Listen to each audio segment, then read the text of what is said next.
자, 만기 수익률이 99%. 이건 안 할 이유가 없다.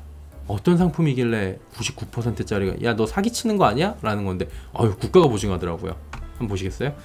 자, 월 50만원 붓고 100만원 수령한다. 이게 뭐지? 만기 수익률이 99%. 국가가 보장한다. 기재부가 국고채 157조 4천억 원과 개인 투자용 국채를 발행하는 건데 우리가 봐야 되는 건 뭐예요? 개인 투자용 국채 1조 원 발행 부분을 봐야 되는 거예요.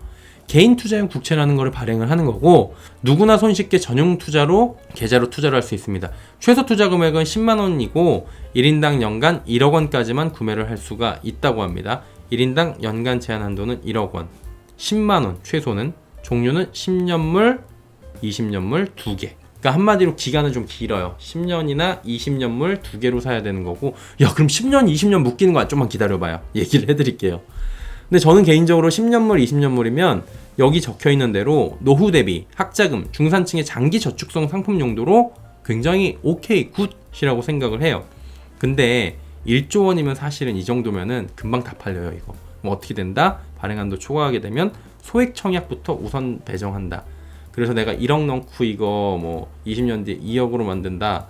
뭐 이렇게 하기는 좀 힘들 것 같고 그냥 연복리 한 4% 정도로 해가지고 꾸준히 가져가는 건데 이거는 만기일의 원금과 이자를 일괄 수령하게 되는 겁니다. 일반적으로 우리가 국채를 투자하거나 채권에 투자할 때 보너스 받는다 그러죠. 그 쿠폰 받는다 그러나 하여튼 뭐 그렇게 해가지고 6개월에 한 번 이자를 수령하거나 뭐 이런 식으로 가는 그런 게 아니고요. 이거는 그냥 만기일의 원금과 이자를 일괄 수령하는 건데 표면금리에다 가상금리에다 연복리가 적용이 되기 때문에 굉장히 투자 수익률은 나쁘지 않을 것이다 라고 얘기가 나오는 거예요. 그러니까 결론적으로 이걸 좀 설명을 해드리면 정부가 국고채를 발행을 하는데 개인 투자용 국채 1조 원을 발행을 한다라는 거죠. 국채는 뭐예요? 정부가 자금을 모으기 위해 발행하는 일종의 채권 펀드를 얘기합니다.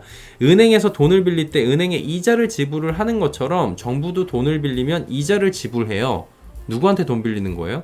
이거는 시장의 참가자들한테 돈을 빌리는 겁니다. 정부도. 국고채, 국가가 보증을 하는 거예요. 그래서 이 국채를 구매하는 기관이나 개인들은 정부에 돈을 빌려주는 셈이 되는 거고 정부는 돈을 빌린 대가로 이자를 지불하고 정해진 기간이 지나면 내 원금도 돌려주게 되는 거예요. 이거 위험성은 없을까요? 채권이라는 거는 그 당사자가 망하면 못 돌려받습니다.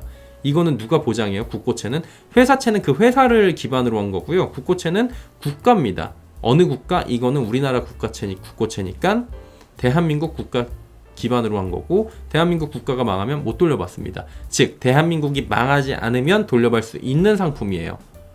채권 중에서 가장 안전한 게 원래 국고채거든요.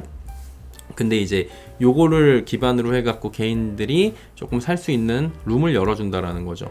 기재부가 올해 조금 전에 말씀드렸다시피 1조 원 상당의 개인 투자용 국채를 발행하는 거고 개인 투자용 국채 전용 계좌를 통해서 좀 쉽게 투자할 수 있게 만들어준다. 최소 투자 금액 10만원, 연 1억 원까지 구매 가능하고 두 개요. 10년물, 20년물. 만기가 10년, 그다음 만기가 20년. 두 가지 기관과 용도에 맞춰가지고 투자하면 되는 거고요. 발행한도 초과 시에는 조금 넣은 사람부터 일단 배정한다는 계획이고 개인 투자용 국채는 만기일의 원금과 이자를 일괄 수령 그리고 조금 전에 말씀드렸다시피 만기 시에는 보유하게 되면은 표면금리하고 가상금리에다 연복리까지 적용을 받으니까 10년간의 표면금리에 가상금리 받고 연복리까지 적용받으니까 요거는 산술적으로 봤을 때는 100%가 넘어갈 수도 있다 이런 얘기가 지금 시뮬레이션 돌려보면 나오고 있더라고요.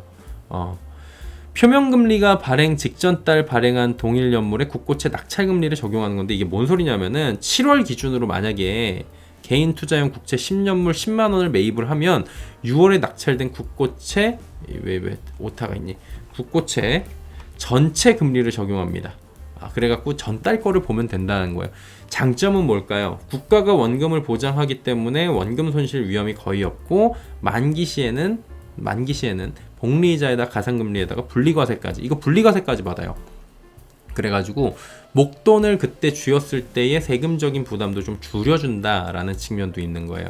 10년, 20년 기간인데 매입 1년 뒤부터 야 이거 중간에 그럼 어떻게 해? 나 팔고 싶은데 돈 필요하면 어떻게 해? 물론 이제 돈이라는 거는 성격을 나눠서 투자를 하시겠지만 인간이라는 거는 어떻게 될지 모르기 때문에 매입 1년 뒤부터는 중도 환매가 가능합니다. 그러니까 최소한 1년 정도는 내가 돈을 안 쓸 돈이다 라고 생각을 하면 넣어두면 돼요.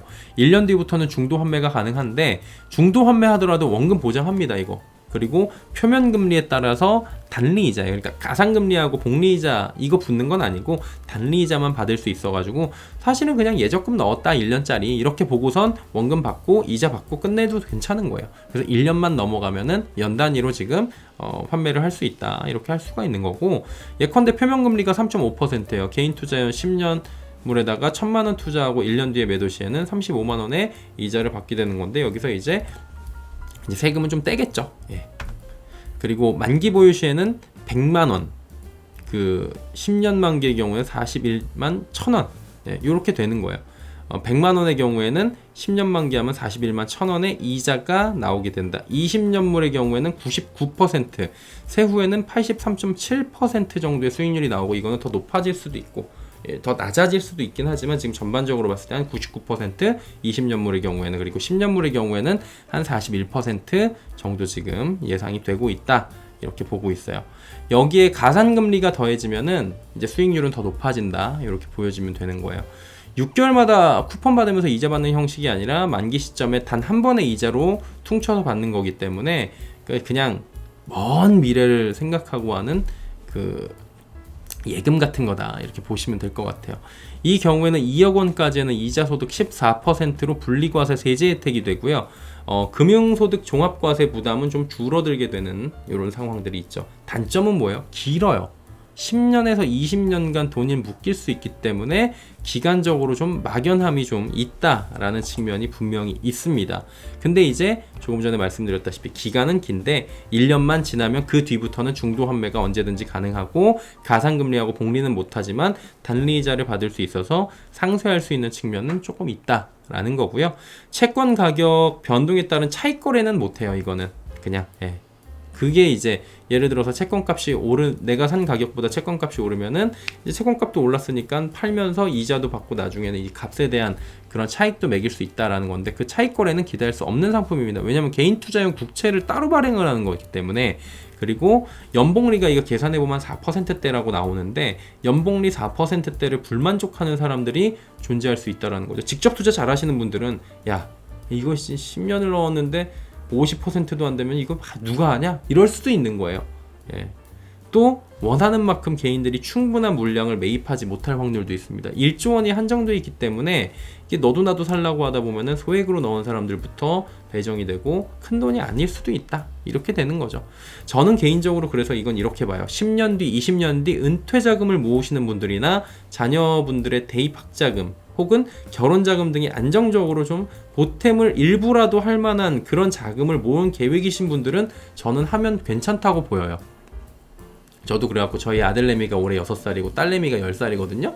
얘네들이 20년 뒤면은 26살, 30살이잖아요. 그때쯤 되면 이제 결혼한다는 얘기는 뭐 어떻게 될지 모르겠지만 시대가 결혼한다 그러면 저도 돈이 필요하지만 뭐 결혼 비용이 많이 늘어나겠죠. 인플레이션도 생각을 해야 되는 거고. 근데 어쨌든 간에 이 정도면은 연 복리 4%면은 인플레 뭐 매년 작년 재작년처럼 올라간다면 이것도 문제가 생기겠지만 그때 가서 뭐 1년 2년 있다가 해지할 수도 있을 것 같고요. 그래갖고 저도 이거는 조금 이제 애들용으로 해가지고 넣어놓으면 어떨까라는 생각이 들어가지고 10년 20년 뒤에 이런 계획들이 모이신 분들은 조금 하면 괜찮다고 생각을 해요. 그리고 이 비용이 국가가 부담이 되는 거 아니냐라고 하는데, 개인 투자용 국채는 1조 원 규모입니다. 그래서 이거에 대해서 뭐 과하게 준다라는 부분은 국가 부담은 사실은 그 부분은 좀 냉정하게 봤을 때 크지 않다고 보여지는 측면도 있어요. 그래가지고 오늘은 99% 수익률 만들 수 있는 이 상품이 구체적으로 어떻게 운영이 되고 장점이 뭐고 단점이 뭐고 이런 부분들도 한번 정리를 해봤습니다.